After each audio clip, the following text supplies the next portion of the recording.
Peut-être que les intentions du vice-premier ministre et ministre des Transports sont bonnes. Mais le gouvernement, c'est toute une équipe. Le ministre des Transports peut vouloir acheter des avions. Mais s'il est bloqué par le ministre des Budgets et le ministre des Finances, il n'achètera pas. Et là, il vient de soulever un cas du réalisme.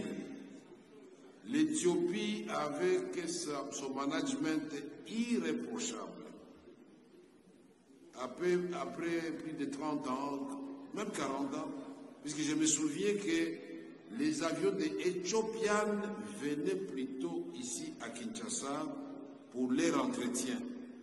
À ce moment-là, c'est les Air Zahir qui était le numéro 1 d'Afrique. Pourquoi? Parce qu'un homme a réussi en une fois d'acheter 3 Boeing 737, 2 DC-10, un cargo DC-8, un DC-8, 6 Fokker, le maréchal Mobutu. Personne ne l'avait fait ni en Europe, ni ici en Afrique subsaharienne. Et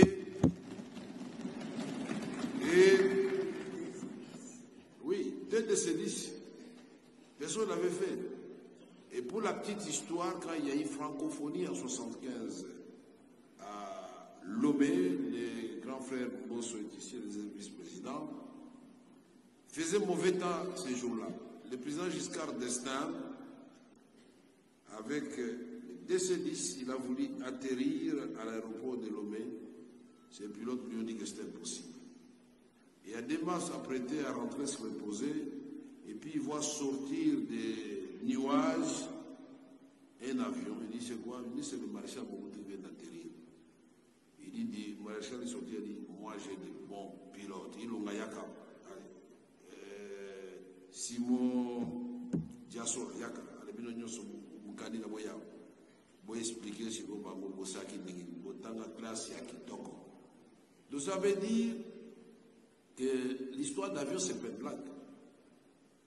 Si on vous dit on donne le prix d'un Airbus aujourd'hui, bien d'un Boeing, au regard du budget qu'on nous a présenté ici, vous allez acheter des avions neufs vraiment. On ne peut pas empêcher au ministre des Transports de considérer que le Congo c'est un grand pays qui mérite des avions. Et s'il se rapproche, je me dis bien, si le gouvernement se rapproche de l'Assemblée nationale, surtout de son bureau, je peux expliquer comment on peut acquérir quelques avions neufs. Puisque pour le moment, on ne paye plus cash. On fait le leasing et nous avons suffisamment de garanties pour avoir des avions.